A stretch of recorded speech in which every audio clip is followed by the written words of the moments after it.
We're live? We're live. Oh Live my at 5. goodness. Yo. Hit that light, brother. Hit that light. We gotta look pretty. Blindingly. Tyson, you look like Casper over there, brother. Black Ghost. That's for the Black Ghost. Oh, Lord. What's going on, guys? How's it going tonight? What's good, everybody? I hope y'all are doing well. Got the links out early so that way we're not looking at our phones for the first 5 to 10 minutes sending out links. Hold on, guys. That's lame and boring. So we actually came prepared tonight to give y'all a good show. Yes, sir. Mostly talking about E3. Some of the good, some of the bad. It's a lot of bad. A lot of this could have just been a like email. You like, you know, those days when you're at work and the boss is like, "Hey guys, we actually need y'all to show up a little bit earlier to be on time, so that way we can have this meeting." And then the meeting is just about, okay, well, the schedule is going to go from like 7 to 4 to like 6 to like 3. Any questions? And it's like, you couldn't just send this in a long form email. Like you had me get up here at work early. Like, and that's what most of E3 has been this year. I mean, so far, Nintendo is the last hurrah tomorrow. So obviously, we're all hoping for the new Nintendo Switch or the Switch Pro. Yeah. As it's been dubbed. At first, Nintendo came on and said that there's not going to be a new Switch until probably 2022, and then they changed it to where we're not talking about it right now. And so it's like, okay, it's pretty much in development. All of the rumors are that it's going to be $350 to $400. So right there it's competitive pricing for it. Yeah. Obviously, you have it to where if you're getting a some people said that the screen is going to be 5.6 inches. Some have said 7.2. Don't really know, but if it's running at 780 or 720p native while in handheld mode, 60 frames per second, that's a game changer. Yeah, definitely. That right there's a game changer. So I guess some big news coming out of it is that we did get to see Starfield, the first look at Starfield, even though it was just the character getting in the cockpit of the spaceship of the ship leaving. That was there. Obviously, Todd Howard said it's like Skyrim but in space. So obviously, expect a lot of generated zones, a lot of generated side quests coming up. I wonder if you can yell in outer space as well, but no one can hear you scream. If there's any flying dragons, but no. He said expect Skyrim in space, so we got to see the first look at that. Obviously, right now, I'd say the best show, in my opinion, goes to Xbox and Bethesda. Yeah, definitely. Not even close. It's not close. A game that I'm closely monitoring coming out of this conference. A game that I was actually excited to actually see a first look was Redfall. It was the last game that they showed at the Xbox press conference. So that was pretty cool. Getting to actually see that, getting to actually see what they're working with over there. It seems like Microsoft has finally gotten its act together. Going into its second full year of the Xbox Series X and Series S consoles, respectively. There were some games announced, some that were good, some that really okay, like today's Capcom conference. I mean, it was pretty much just a DLC update for all the games that are out right now. They didn't show off anything new. Monster Hunter Stories is coming out soon. That's a PC and Switch exclusive. It's an RPG Monster Hunter. So think Dragon Quest Slimes or something like that, where you go around and capture different monsters and then raise them up and use them in battle. I believe it's going to be turn-based. But yeah, did you have any thoughts on anything that you saw this year? I honestly thought so. The Redfall, is that what it's called? Yeah. I thought that looked really, really dope. It had a very, very visceral, like the vampires were aggressive. The vampires and zombies are dope. So it's a winning combination. You can't go wrong. Definitely. I felt as though there were some things that were missing.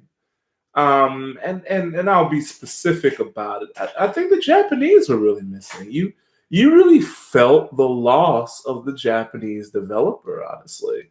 I saw Final Fantasy VII, but again, it's like unless this Final Fantasy new update is going to include Vincent, obviously we know that Yuffie is going to be in there.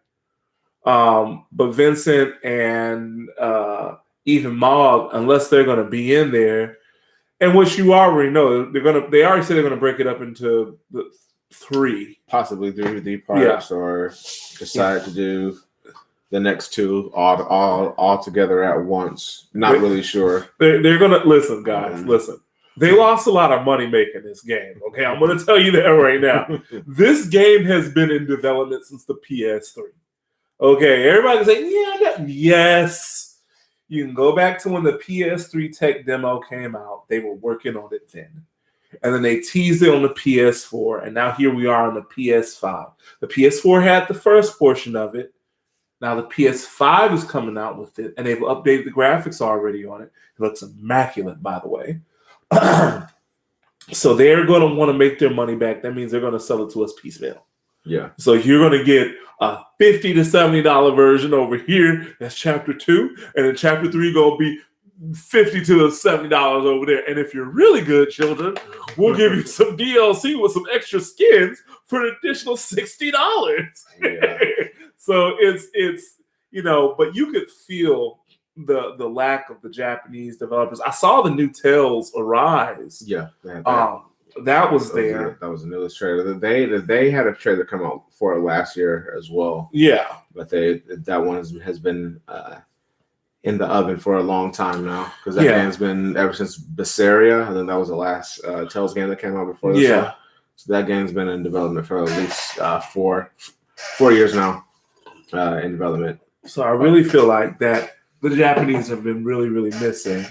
And you can't help but feel that impact if you really think about it, because there's no more like the spiky hair, the electricity, the pyrotechnics. Like a lot of that is missing. There's a lot of American developers that are kicking behind, taking names, doing great work. But the names that are missing are people like Hideo Kojima, who says, I'm going to make a director's cut of the Walking Simulator. I actually like Death Stranding. I still need to actually beat it. I'm like halfway through the game, so I actually need to go ahead and sit down and actually beat the game. But he's like, because I didn't make the game that I was supposed to make, because I have 100% control of it. I'm going to make a director's cut where I have 1,000% control of it. So, but like I said, you could tell that there weren't a lot of Namco Bandai games.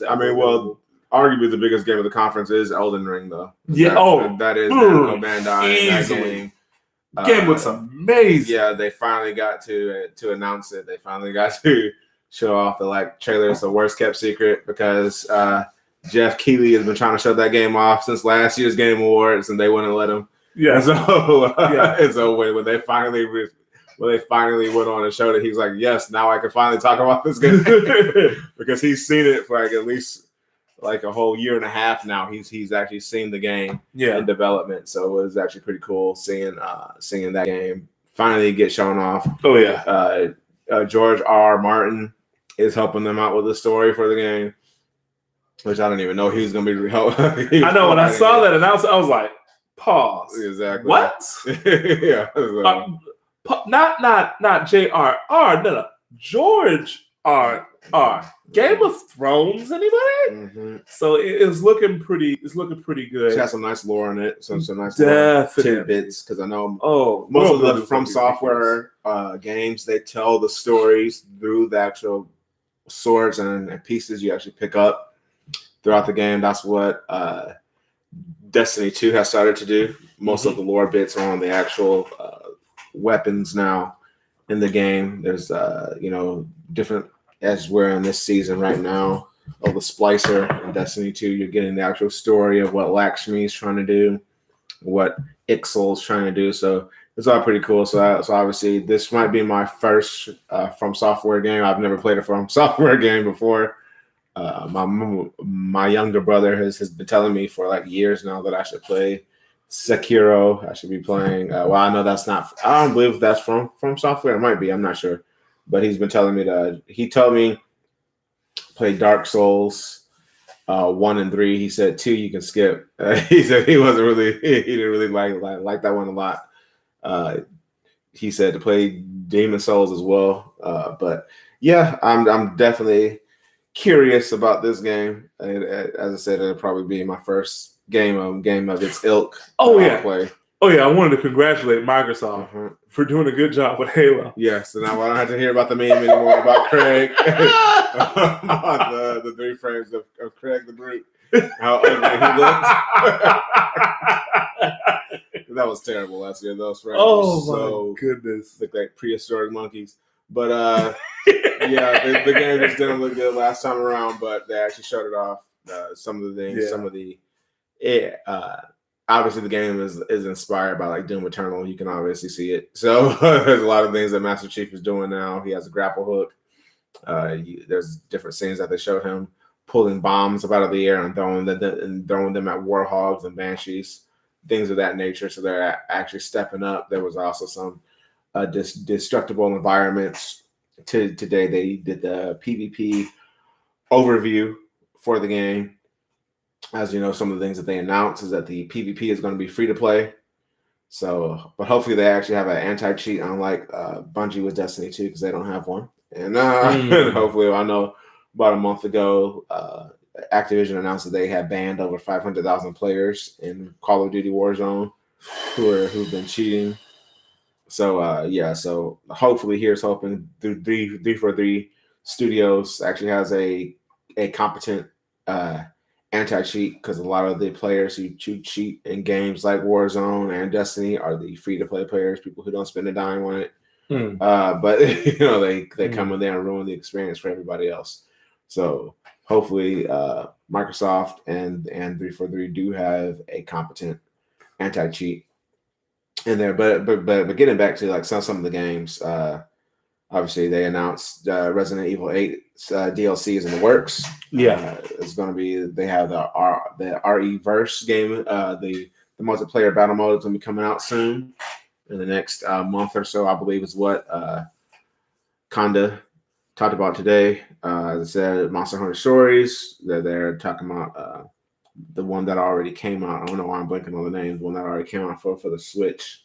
I'm blanking on the name. If you actually know the name, throw it up there in the comment section. But yeah, that game has been announced, and then they have a few other games as well from like Capcom. But again, nothing really big, nothing really sizable to really talk about that actually came out of Capcom's press conference today. There were some other things about inclusion and diversity in there. We're not going to get into that.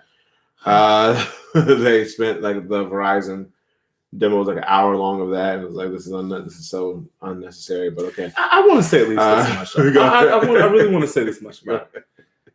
I think the mistake that a lot of people are thinking is that we need to be improved. Yeah. A lot of these developers are thinking you need to be improved. And this is not how you improve people. Like I'm telling you, this is not how you improve people. Resident Evil is Resident Evil. Okay, this isn't like NCAA where all the coaches are but all the players are. This isn't that. Yeah. You know, I'm not trying to be funny. Most of the video games that we play are directly from the Japanese. How are you going to go to Japan and try to change them when they're not the problem?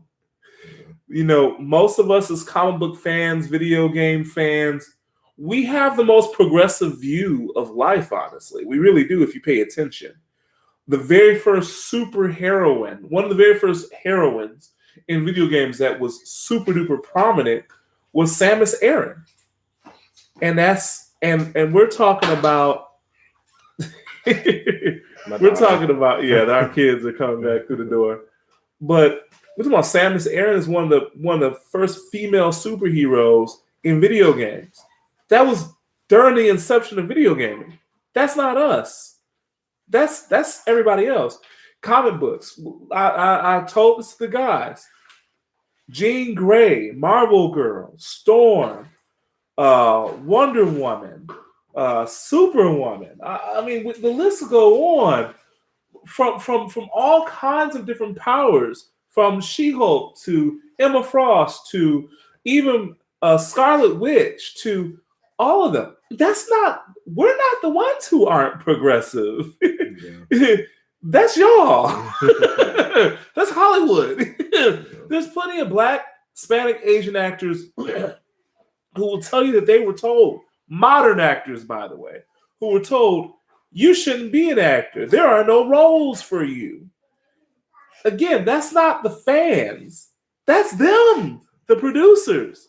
So I think that there needs to be a role reversal where, as opposed to going and creating a Resident Evil series that probably has a really good budget and a really good intention, but will have terrible execution, CW level type production.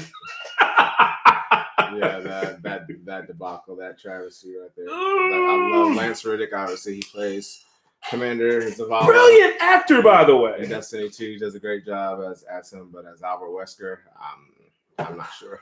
But yeah, because the evil guy being the black guy as well too. Exactly. Tokenism. But back on topic. Yeah, back on topic. There have been a lot of announcements, but like none of the games really have impressed me this year. Even seeing Starfield, the Outer Worlds trailer was funny. The Devolver press conference was weird, but it was hilarious. I actually enjoyed Devolver because it was so self-indulgent, self-reflecting of the industry. It was funny actually watching that the whole press conference, the whole presentation. Ubisoft 4 was garbage personified. There was nothing there. Cool, we get an Avatar game, but who really cares about Avatar? Talking about almost what that movie came out in 2010. You're talking 11 years ago. Nobody cares about that. So it's like this is like 11 years too late. But I'd sooner play a Terminator game. Exactly. After Dark Fate, come on. But yeah, there just were not a lot of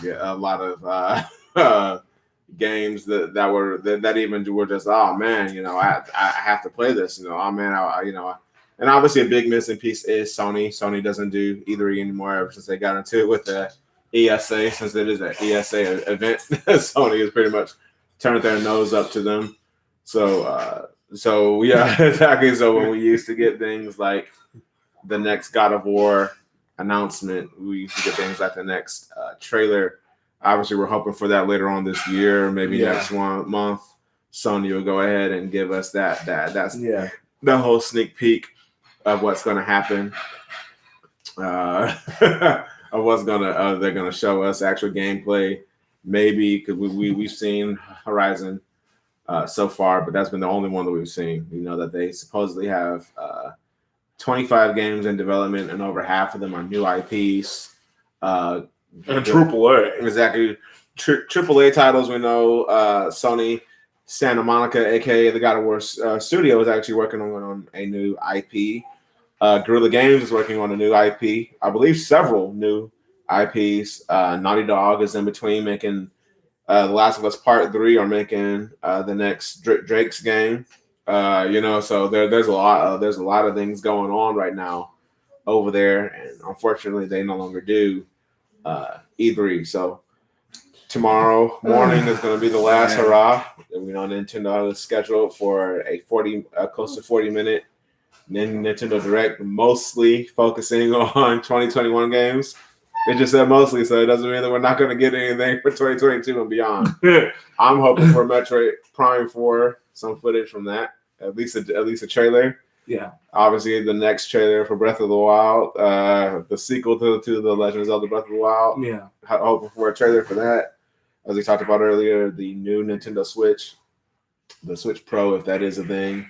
That if they just announce even just that's just going to steal the whole show. Yeah, definitely. It's going to be worth it at that point. Oh yeah. But there's this year to me would probably get like a C or a D overall. Well, I'll say this. I think that we're clearly missing the presence of one of the big three. And you could make a strong argument that Sony is probably the biggest of the three in the sense that their console provides so much content. Yeah. And when you suddenly, I get it. Microsoft, Big Daddy Bill Gates, Big Daddy.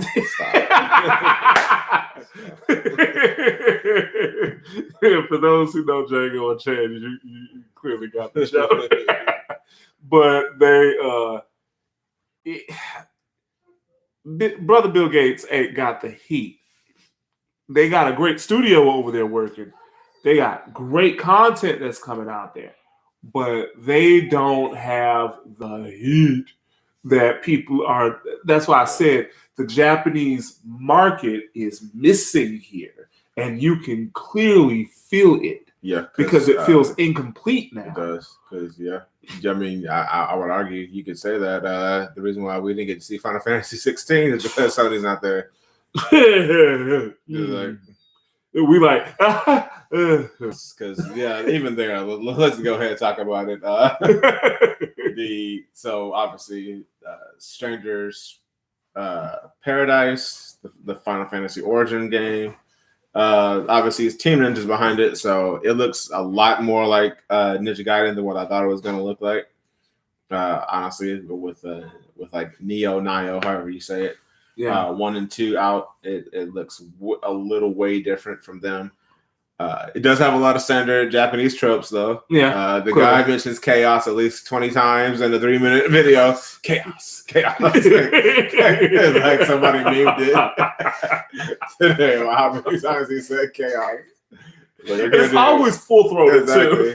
They talked about how like bland the main character Jack looks. They talk about he has a t-shirt on. It's like so.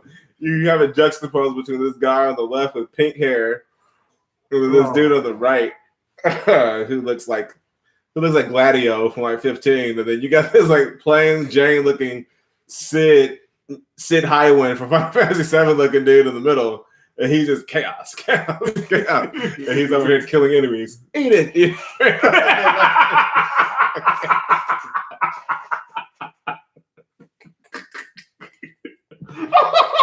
It's like, okay, am I watching an episode of Black Clover or is this Square Enix? It's like, what am I watching here? Goodness. So if you haven't seen the trailer, it's funny, man. It's funny as all I hate. But man, it's like the game it's just weird, bro. Chaos. Like every other second he's saying chaos. Oh my goodness. Okay, and then in the background, amidst the dialogue, you have the girl who sends them on the mission. Because it's actually Gibran. Is that his name from like the first? I think Final Fantasy? I believe that's his name. The white bearded dude or whatever. Yeah, because in the first Final Fantasy, I don't know if he's a white bearded dude or not, but he looks like a judge from like Final Fantasy 12. The guy who Chaos is what he turned into this game. In Final Fantasy 1, he's actually known as Gibran. What's his name again though? What did he turn into? He turns into Chaos. And so. You have it to where she sends them on this mission. So it's just weird because she has dialogue over the top of the gameplay in the background. But the whole time she's talking and trying to tell you the story, all you hear is Jack, eat it, turn to dust, die. It's like, okay, this is just weird. And so it's like, oh my God. It's with a lot of Japanese tropes. If you've watched anime, any number of animes, if you watch, it's very standard anime-ish cultural wise. So they literally put in Bakugo. Exactly. Katsuki from Dogon, my hero as the main character. Throwing out quips every 5 seconds. Oh my goodness. And so it's probably going to be a good game. It's Team Ninja. I have faith in the gameplay.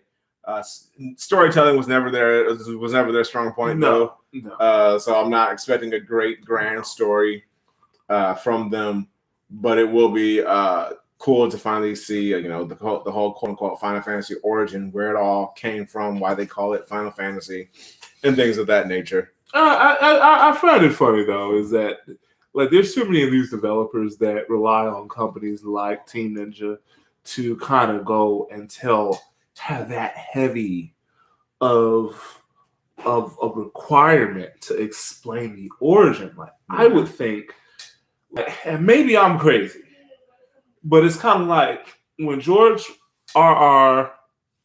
Martin had written Game of Thrones, he wrote the prequel to Game of Thrones as well too. When J.R.R. Tolkien wrote The Lord of the Rings, he wrote The Silmarillion as well too. Yeah. It's a little bit weird to me to hear these developers say, you know what, I got a great idea. What? We're going to make an original storyline in Final Fantasy that tells as to exactly what happened that it became Final Fantasy and tell where all the power and the magic came from. Great.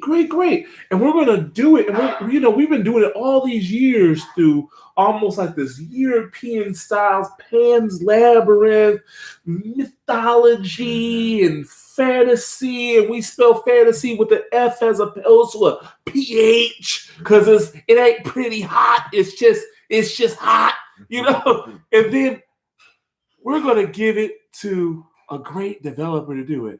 We're not going to give it to the Tactics Advance teams? No. Who are you going to give it to? Team Ninja.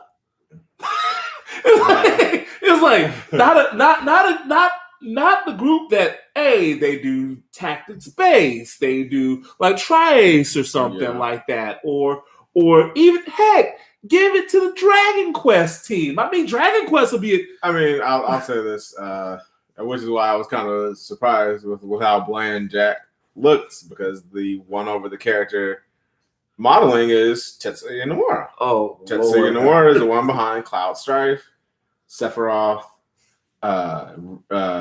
what's his name? Xeno. It's over the Kingdom Hearts series exactly, too. Kingdom Hearts. So it's like he's the one over Marluxia, all of them, all the Heartless, all of the Organization 13, even Final Fantasy 10, Zemus. So I was like, so for him to create Jack, and it's just this like standard stock looking T-shirt wearing guy, is like, I don't mean to rag on it a lot, but it's like that was not a great first impression. If you were like, obviously I'm intrigued because it's Final Fantasy. I mean, this is me though. Final Fantasy, the strongest Final Fantasy impression I've ever had was Final Fantasy 12. And I'll tell you why it was 12. Because to me, 12 was where they had reached a level of presentation and a storytelling that was out of this world.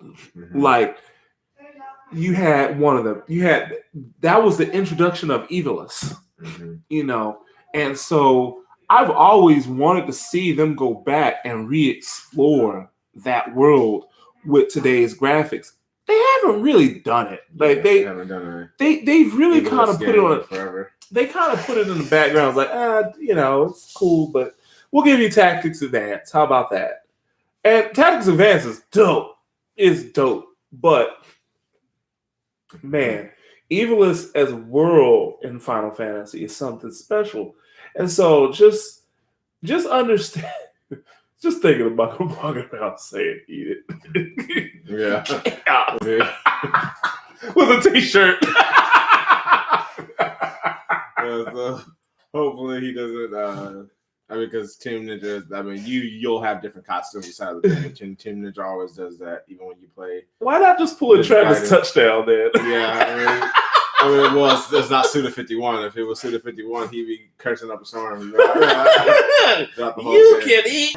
Exactly. So, as I said, it'll be. I expect it to be a good game. I am racking on it a little bit because it's like for the first impression, it doesn't really impress all that much. But just want to chase you down. I would give this E3 a C-. Until Nintendo shows up. Yeah, because they could also be a dud too. They could also not give us anything as well. I'll tell you this much though. Nintendo has already told folks, yeah, we have this show, but in September we have something else. Now, I don't understand why Nintendo would suddenly show you everything here and then say we've got nothing more to show you there because it's only maybe 3 months apart. Yeah. So if they've already got a show set up for September and they're going to do something there, they're going to offer you something that maybe they won't offer you here. Yeah. And that's where I feel like the guys over at E3, they need to humble themselves now. E3 used to be as big, if not bigger than Comic-Con at one point in time. And now even Comic-Con is shrunk too. It's now it's nowhere near about comics. It's about movies now. Yeah. So it's like, all this is all of our geek events, our geek culture, all of it, geek culture, all of it is beginning to kind of like fall apart because obviously the beer bug, but also because I feel like people are kind of bored now. They feel like they've seen everything. They're like, you know what? I'm playing Animal Crossing. And I don't think that unless Nintendo whips out the Switch 2.0 or whips out Zelda and I really feel like, man, this is a lost E3. This almost shouldn't even count. Yeah, I mean, it's the first year back since the beer bug happened. So obviously we should have tempered our expectations. I was reading on Twitter a little bit, and Jeff Keighley was like, I tried to tell you guys, he was like, Games Fest the first week was like the biggest this thing was going to be, which was the reveal of Elden Ring. And so far he's not missed yet. So again, even if again to me a great end to the show obviously is a Nintendo. They could tease us with Metroid Prime 4, No More Heroes 3.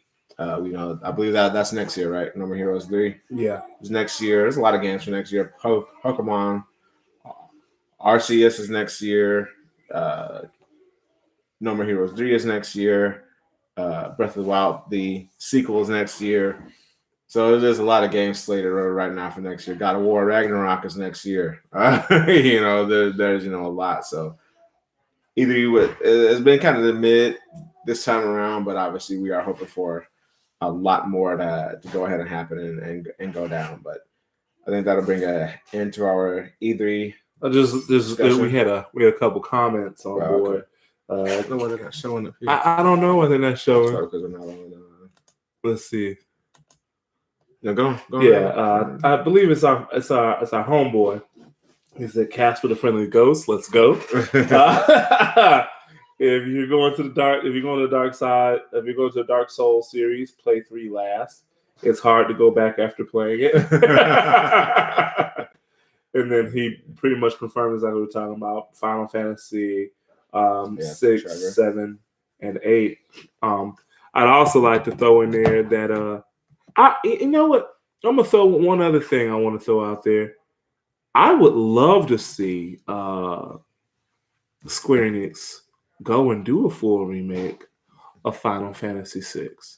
I feel like it's such a golden opportunity to explore, because that game changed. It went from being a regular world to after what Kefka did. I'm not going to spoil what Kefka did, dude. But it turns into a whole different world. The monsters at that point totally transformed. The game was just totally different. Yeah, it has a whole different vibe, a whole different feel. Yeah, that's a true second half of a game from the first half to the second half. Yeah, I fear that they would have to give it the Secret of Mana treatment on the Switch. And what's sad about the Secret of Mana treatment is that even though it's a great treatment, it's nowhere near Final Fantasy VII.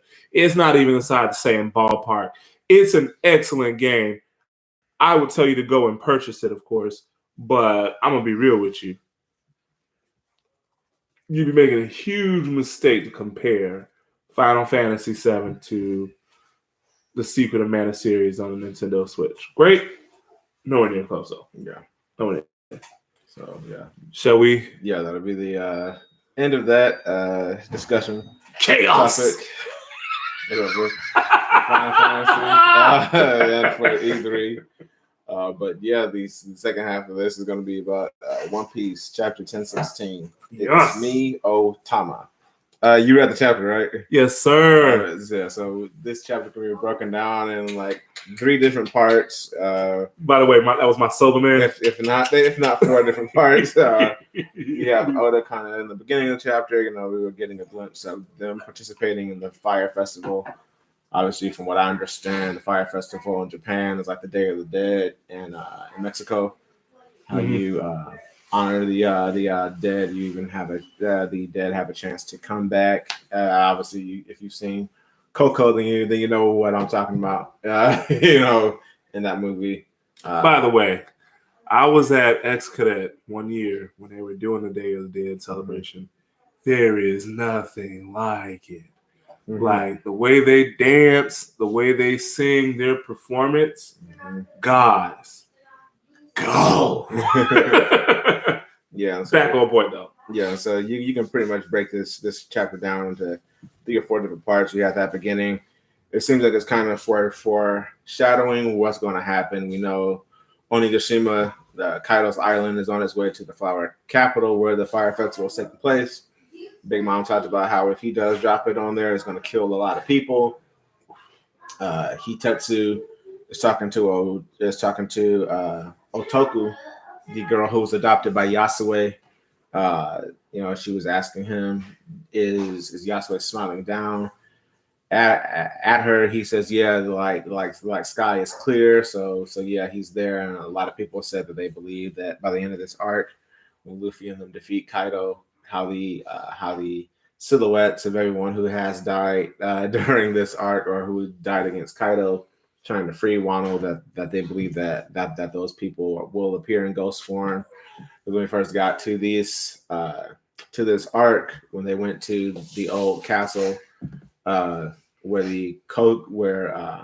Odin and the Muse used to stay at, there was a rumor that people were seeing lights up there. That's where the graves were supposed to be at for the 9 red scabbards, or the Akazaya 9, as they say it in the anime. And so, so that's pretty much the first part of this chapter, was them going over that. Second part, you get CP0 talking about the forces. Last time we got an update on the forces, it was 5,000 versus, what was it, 27,000. So it's 5,000 versus 27,000. And so after Queen, teed off, all the guys in the live force saying that they were basically sacrifices for his plague bullets, and that was the only thing that they needed to do was die. And since you only have to die, exactly, since Chopper cured them all of it with the with obviously him being useful for a change in the storyline, he actually helped them out with that, and so that turned the tide, and so you had. So basically, the Alliance has gained, I believe, 4,000 troops since then. Yeah. And Kaido's side has lost 3,000 troops. And so because it was, I believe, 3,000 versus 27,000. And so now it's 7,000 versus 24,000. So there's a lot of funky math going there. Obviously, the Alliance lost a lot of fodder soldiers. But it gets announced in this chapter as well, moving on from this point, that Bao Huang was about to announce that Momonosuke had fell from the island, announcing that he was dead. So that was going to drop the morale of them on there yet again. But obviously, Nami, Usopp, and Otama make it to the live floor finally to announce that to announce that she's there. With the announcement, every single gifter that she's given her what are those things called? Her dongo? Yeah, her kiwi dongo from her Devil Fruit ability. It has the ability to control animals and any human/animal. Obviously, all of the gifters are hybrids of animals and people. So she has control of them. And so basically, when she makes her announcement, they all switch to their side again. So that's another ever-changing tide for the Alliance. But going up there, Bao Huang gets attacked by.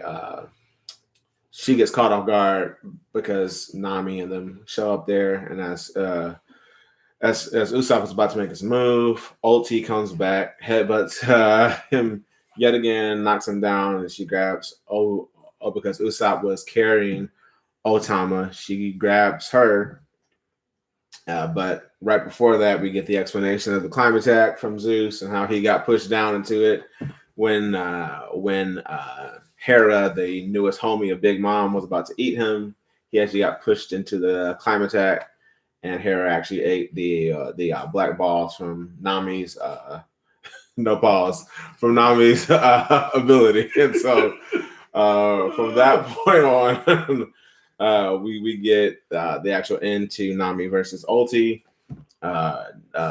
Ulti first dodges the blow, the Thunder Tempo from Nami, but since Zeus is actually the guide for it, he's basically a missile now, a guided missile. He actually chases Ulti down since she had already gotten hit by the Maser cannon from Big Mom. This was the final blow to put her down. And so then moving on from that portion, as I said, Otama goes ahead and makes the announcement through Bao Huang because Bao Huang accidentally announces that Ulti and Page 1 have fallen. And then we get a quick shot of the other 4 flying 6 members, who's who, Sasaki, Black Maria, and why am I blanking on the last person's name? And man, I'm blanking on the last person's name. But I'm not. Drake is actually fighting Apu, so he's not. So we don't even get a shot of Drake, which is weird because Drake has been like gone now. We know that he's actually a member of SWORD, a secret part of the Marines, seemingly in opposition to the world government. Yeah, and so we don't even get Drake's reaction in this chapter. We just get the reaction from the other 3. So yeah, Drake is missing in action. Wait a minute, pause. Yeah. SWORD is in opposition to the world government? Seemingly, they're in opposition to the Celestial Dragons. They seem to be trying to do a because we know that Sakazuki doesn't like working for the Celestial Dragons because he went up there to fuss at the 5 Gorosei. My inner writer is going exactly. And so from there, after that announcement is made, it actually gives a morale. The morale on Kaido's side falls because now they know that 2 of the Flying 6 have fallen, and so we get a look from Sanji, glad that Otama is safe, and then by the end of the chapter, we go back up to the roof. Kaido is about to fight against his daughter, Yamato. She announces that she's going to set sail with Luffy, and a lot of people are like, okay, that means that the Carrot joining the Straw Hats debate is over. It's going to be Yamato, but at the end of the day, knowing how Oda writes, it's up to Luffy because Luffy gave her a nickname. Anyone who Luffy chooses to go with him, he doesn't give them a nickname. He calls them by their name. He never gave Robin a nickname. He always called Robin Robin. He always called Nami Nami. He always called Sanji Sanji. He never gave them a nickname. If Luffy gives you a nickname, typically you're not joining the crew. So that's just how it's always been. He always called Jinbei. He never called him any other name. He always called Zoro. Bluefish. Exactly. That's the other Straw Hat members to give each other nicknames. Luffy just always calls them by their name. That's just how he is as a character, as a main guy in the series. But instead of calling her Yamato, he called her Yamao. So he doesn't call her by her first name. So there was a nickname there. So that's kind of a giveaway that she might not be joining. I'm not totally against it. I know there's a lot of folks who want Carrot to join. Carrot did finish higher in the global poll. I believe Carrot was 8. I believe Yamato was, I believe she was in the top 10. I believe she was actually 10. I'm not sure. I need to go back and check that again. But yeah, so you had that going on there. But again, at the end of the chapter, there's seemingly a King's hockey clash. Now, we don't know if this is just Kaido's King's hockey that's going off because we do see it on his club right before he clashes. He comes right out of his Zoan Dragon form into his hybrid form and clashes with his daughter. She says that she knows she can't beat him. She's just going to hold him off until Luffy gets back up there. So we know that the manga says that in a 1v1, you bet on Kaido. But seemingly anything other than that, you can bet against him. And so she's going to hold him off until, as I said, until Luffy comes back. And that's pretty much the end of the chapter. We're not going to get another one until June 27th because it's on break this week. So June 27th? Yeah. Sheesh. 2 week breaks or 1 week break. So what are your thoughts on this chapter? Do you expect that she will join or that she'll at least maybe sell with them like Vivi did? Vivi was with them from Whiskey Peak all the way into the end of Alabasta. So how do you think, if she does set sail, do you think she's going to become a Nakama, aka a friend, or is she just going to set sail with them? I would say an argument against her is that she read Oden's journal, so she knows what the One Piece is. Luffy doesn't want to know what the One Piece is. He doesn't want any hints to what the One Piece is. So what do you think about those things? I often feel like Yamato came on so late within the series that it's almost a little weird that she's the one who joins the crew and not a person like Carrot. Jinbei is clearly always been part of the crew. He's been preoccupied. Ever since the time skip Fishman Island, he said he would join. Yeah. It just took him a long time to come because he had other things to do. And I also felt like it would have been poorly timed if he had joined it. Oh, so now it's my show now. Yeah, okay, I see how it is. Captain's log here. No, I always felt like as a One Piece fan, I've been reading One Piece forever and a day, basically since 1990. Since 1999, I think since 2001. The one thing I'll say is that I always found it funny how when he tells his story about each of those characters, and each one of them has like a certain relationship aspect with Luffy, and it's very unique. Luffy in this arc has had literally multiple relationships with multiple characters who could potentially join. He has not, on the other hand, really had a membership with or a friendship with Jinbei as far as within this arc, because Jinbei just joined the fray just a few chapters back. Now, that isn't anything wrong with Jinbei. It just says that he was preoccupied. Now, on the other hand, what I'm looking at is Carrot has a longer lasting relationship with Luffy, and I think the reason why people are more warm toward Luffy taking Carrot because of her first interactions with Zoro. Zoro, yeah. That's it. Zoro was like, she's so fast. I mean, he was like, this is Zoro post time skip, and he's like, whoa, whoa, whoa, whoa, whoa. And then she uses electricity on him, and he's like, hold up, wait a minute. All right. I gotta take you serious now. He's about to pull out the bandana, and she's like, the fans are going, whoa, So, but I think that it makes sense for both. I know it sounds crazy, but let me explain. Oden joined Whitebeard, but he literally made Whitebeard accept him. He chased Whitebeard. Whitebeard kept fighting him over it, and then eventually he joined the crew. Now, he also is not only a Whitebeard crew member, he's a Goldie Roger crew member. There's a possibility that even though Oden really was a Whitebeard pirate, he also joined up with Goldie Roger to do something that no one else had ever done before. There's a possibility that you can have two at the same time. One in an official capacity, one as in, I just want to see the world capacity. Or one of them could join up with either Kid or Trafalgar. It could also work out like that too. Trafalgar virtually been a Straw Hat for close to 200 chapters now? I think that's disrespectful. Look, if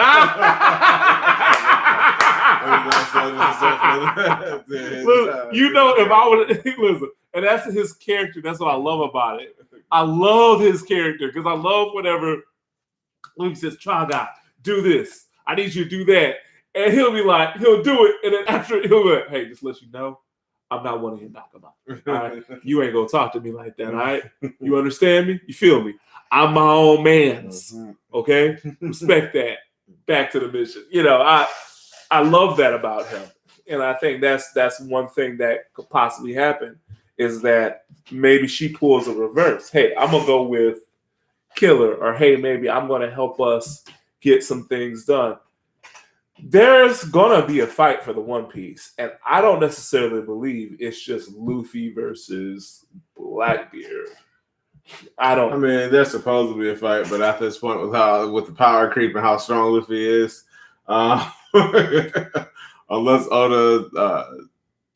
unless Kid and his scuffle against Big Mom learns how to use Conqueror's coding as well, there's no matchup at this point. There's no matchup at this point. I'm gonna say this. Is too many tiers above these guys now. I want to say this too, though. I wonder what is it keeping him from writing that about those other characters, because he's implied it. I mean, he implied that Kid was supposed to be special.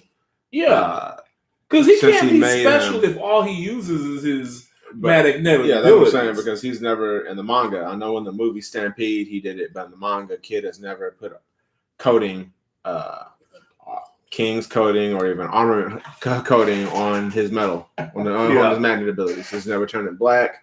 I'm not saying that he can't, but he hasn't so far. Even right now, he's fighting his Big Mom when he came down there and slammed her with Punk Rotten, which is a basic Punk Rotten attack. We know it doesn't hurt Big Mom. You have to use something that's going to get past, as Sanji called it. She's a iron balloon, so you're going to have to get somebody to get past her defenses. Seemingly the only way is the same way with Kaido. You have to have Haki strong enough to penetrate Kaido's hide. Yeah. Seemingly the only characters who've been able to do that, besides Odin and the other four in Kaido's top 5, so far has been Killer with his ability with the Sonic Scyther.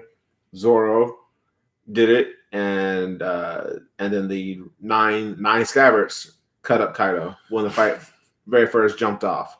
Yeah. But other than that, there's only a select few who can actually hurt Kaido. So, and it makes me almost sad that we didn't really get to see Kaido versus the Worst Generation by themselves. Yeah. Without Big Mom being there. But again, that's why I was telling folks, like, don't get me wrong, I get it. I totally get it. I totally get it. Luffy is whooping so much behind, it's not even close. I get it. But I'm going to say this for Zoro.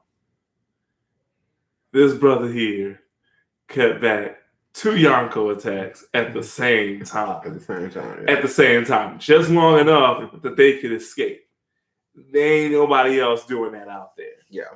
And so, but getting back on point, I felt the chapter, it leaves a lot open and the possibilities are limitless. And I think that's exactly what Oda is enjoying about this moment. Is that you're so excited about this but it opens up so many more possibilities for him. Mm-hmm.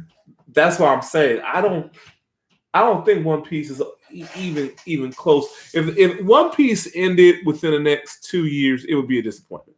Yeah, I mean, Oda has been on record that even though he said he is going to end in 5 years, he said that's more wishful thinking than actually going to happen. Between him coming up with new ideas and things to do his extension of the series, Dressrosa was not supposed to be 100 chapters. Dressrosa, you could tell Dressrosa was supposed to end after Sugar got like knocked out, and that was within like 50 or 60 chapters, and then he found a way to stretch it out for another 40. So like that arc was supposed to end. Wano is supposed to be as long as it's supposed to be because it's the most integral arc. Kaido even alluded to in this chapter that he's in Wano because it's Wano. So there's something special about Wano. Yeah. And that's the reason why he's here. So obviously we know he knows about Joy Boy. We don't know how he knows about Joy Boy. Could be from Rox D. Zebek. Could be from some of his other former crew members. Maybe Whitebeard. Maybe Big Mom. Said something about it because they were all on the same crew together. You know, earlier in Whitebeard's career, he just wanted a family.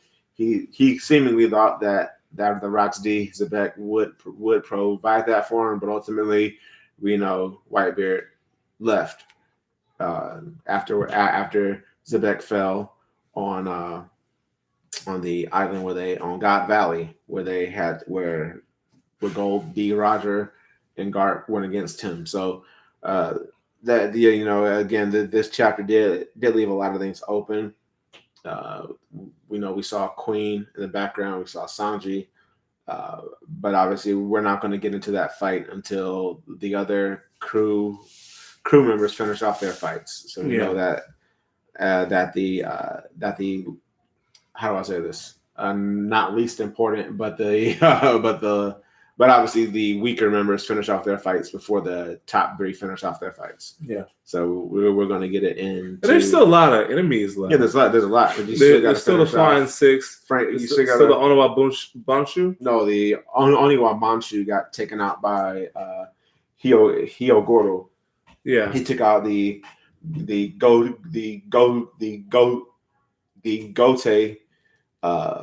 police. No, they were led by Gote. What was the police force called?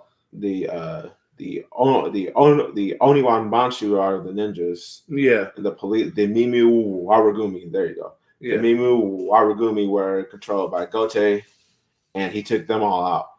Yeah. When he was turning into the ice ogre, remember? Yeah. And brought out his. But I mean, like the page ones, his old school ability. Page 1 of them are the Flying Six. Yeah. So Ulti and page 1 fell, but you still have Black, Maria, Sasaki, who's fighting Frankie, and you have the one fighting who's fighting Jinbei. Yeah. And who seemingly knows who Jinbei is. Jinbei needs some more backstory to figure out who's who is. We know that both Who's Who and Sasaki were new royal captains before they got beat by Kaido, and Kaido made them forcefully serve him like he does. He rules. He has a meritocracy. So whoever is the strongest gets to move up. It's not about who's been there the longest. It's about who's the strongest. Yeah. And so that's why it's kind of fascinating to see what Queen is really doing, because Queen is just like Jack, just extremely durable. Yeah, I mean, we saw Ulti get up from a Yonko attack. I mean, the Mazer Cannon is from Big Mom's 3 most strongest homies. That was Napoleon, Prometheus, and Hera. Yeah. So those are her 3 strongest souls. She has said that in the lore inside of the series, where she basically puts her main energy into.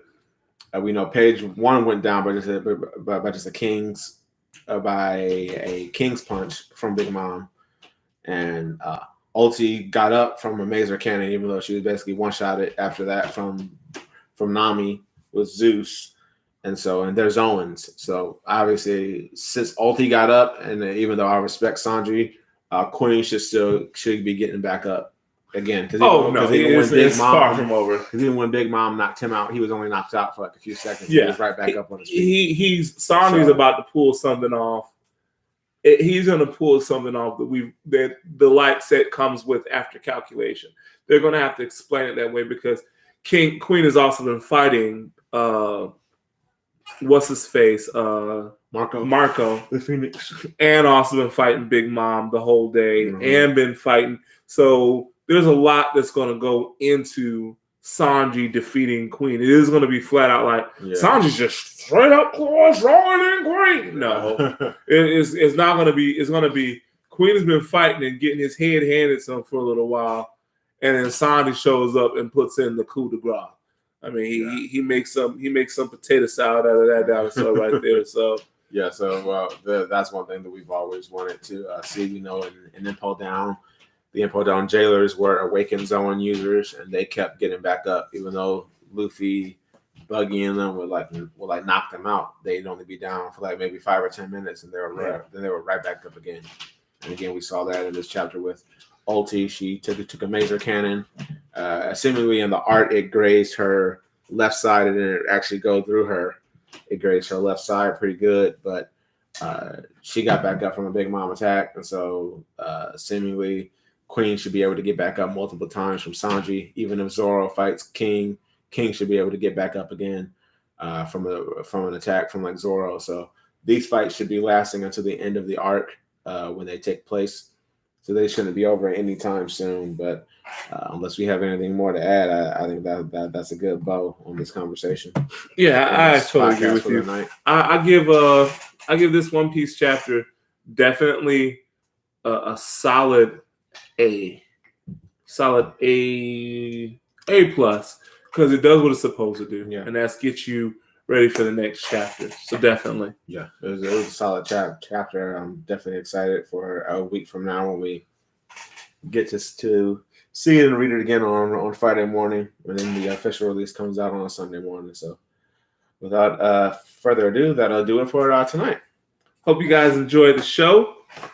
Come back again, see us, please. Like, share, dislike, comment, whatever. Comment, but make sure you hit that subscribe, and if you can, make sure you hit that notification bell. You know, we're growing this thing, we're moving this thing as fast as we can, and we're definitely trying to make sure we continue to provide great commentary and content. We're going to be a little bit more deliberate, especially this coming week, because we still have E3 that's coming. Yeah. A lot of game news is going to drop out the sky like you would not believe. The manga world is still on fire, and so is the anime world, where we're going to start even giving you guys some of our best animes we've ever watched as well, too. We want to make sure we touch on this stuff because we realize, man, there's a lot of people who are still joining, nerd geek culture, and they're learning it for the first time. But man, why not give you guys some great content, some great stuff to be able to read, and some great things to be able to invest your time into? Because at the end of the day, all you really got is time. There you go. Have a great night. God bless. Deuces.